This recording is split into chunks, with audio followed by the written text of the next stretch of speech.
Dan juga di dalam bulan Ramadan ini ada keberkahan dan ada kebersamaan yang Allah tanamkan. Apa di sini ada kewajiban-kewajiban lain yang diantaranya adalah zakat fitrah. Kenapa zakat fitrah? Zakat fitrah tidak lain adalah bentuk kebersamaan dan kepedulian kepada semua manusia.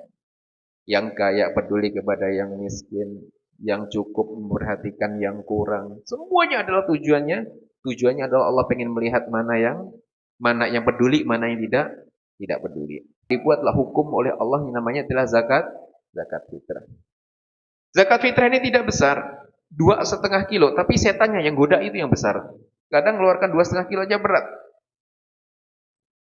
Dari sinilah Allah Subhanahu menjadikan apa? Menjadikan zakat ini tidak lain adalah salah satu amal ibadah yang diwajibkan oleh Allah kepada kanjeng Nabi Muhammad SAW, yang tidak lain tujuannya adalah bagaimana sang hamba tersebut terbangun saling mengasihi dan saling merahmati. Ar-rahimuna yarhamuhumur rahman, kata kanjeng Nabi. Orang yang senang mengasihi kepada sesama manusia akan dikasihi sama Allah.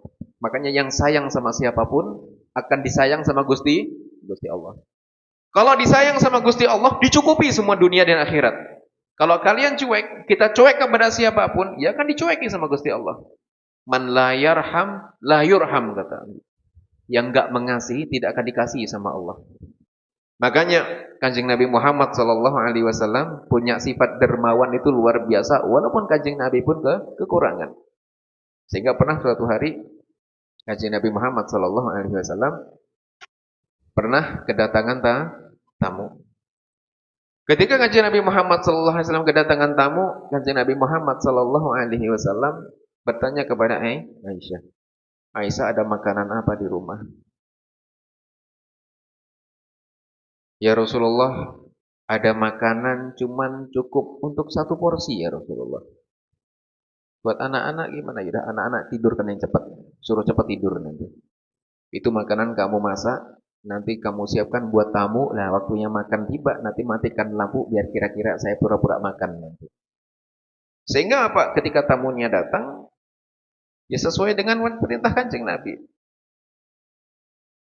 Roti lah, mungkin jaburan lah kasarnya tuh, jaburannya dikeluarkan, lampunya dimatikan, klotak.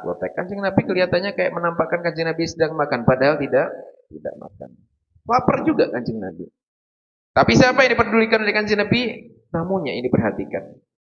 Makanya apa? Man kana yu'minu billahi wal yaumil akhir fal yukrim jarahu, kata kanjeng Nabi. Barang siapa yang beriman kepada Allah dan hari akhir, iman yang sempurna, di antaranya adalah apa? Orang yang dikasih oleh Allah iman yang sempurna adalah dia akan menghormati tetangganya. Makanya kanjeng Nabi apa? Menghormati tetangganya, menghormati tamunya, dan itu adalah bentuk keimanan. Dan di sini fitrah atau idul fitri zakat fitrah itu adalah bentuk kebersamaan dan bentuk kepedulian saling mengasihi. Sehingga apa? Di saat terbangun itu semuanya, maka man la yarham la yurham. Ar-rahimun yarhamuhumur rahman. Harapan apa? Harapan kita bagaimana kita dengan mengasihi fakir miskin, kita dikasihi sama Gusti Allah. Kita bangun. Yang zakat, yang wajib zakat, keluarkan zakatnya. Yang tidak wajib zakat, yang berhak menerima zakat, boleh menerima zakat. Yang tidak berhak ngambil zakat, jangan sampai berani-berani ngambil zakat. Karena apa? Hukumnya sudah ditentukan sama Gusti Allah. Kalau hukum itu dilanggar, maka akan jadi musibah. Makanya apa? Makanya ketika Allah menjadikan hamba tersebut menjadi hamba yang wajib zakat, itu artinya hamba tersebut adalah hamba yang kecukupan. Cukup untuk makan keluarganya, cukup dimakan hari Idnya juga cukup, maka dia wajib zakat. Bagi yang tidak wajib zakat karena dia kekurangan, karena dia tidak cukup untuk mencukupi kebutuhan hariannya, gak ada yang harus dimakan, maka saat itu dia boleh menerima zakat. Tujuannya apa? Di hari yang bahagia ini bagaimana semuanya bahagia. Minimal hari itu walaupun gak beli baju, minimal makan. Fakir miskin minimal kalau gak punya baju, ada makan yang saya makan untuk hari lebaran. Yang lain jalan-jalan, bajunya baru dan lain sebagainya. Kita nih fakir miskin, minimal saya dan keluarga bisa makan dari sini. Itu adalah minimal. Makanya zakat fitrah inilah yang diwajibkan oleh Allah. Tujuannya adalah bagaimana kasih sayang itu tumbuh kepada kita, sehingga kita dikasih sama Gusti Allah sayang. Bisa nggak Allah Subhanahu wa taala menjadikan kita semuanya kecukupan? Bisa. Allah bisa menjadikan hambanya semuanya cukup, semuanya kaya, bisa. Tapi kenapa Allah menciptakan fakir miskin juga? Untuk menguji orang yang kaya-kaya tadi itu. Apakah dengan kekayaannya jadi sombong nggak dengannya fakir miskin? Seandainya semuanya sederajat rata semuanya, kira-kira ada iri hati nggak semuanya? Semuanya kaya semuanya, hartanya rata, setiap orang punya uang 10 miliar semuanya. Apa yang harus diirikan? Orang semuanya sama. Apa yang harus didengkikan? Apa yang harus disakitkan hati dengan tetangganya? Orang semuanya sama. Maka disinilah dibuat berbeda. Beda. Tujuannya apa? Tujuannya Allah pengen melihat mana yang sombong, mana yang bersyukur, mana yang sabar, mana yang beriman, mana yang menahan dari ujian-ujian. Itu adalah tujuannya.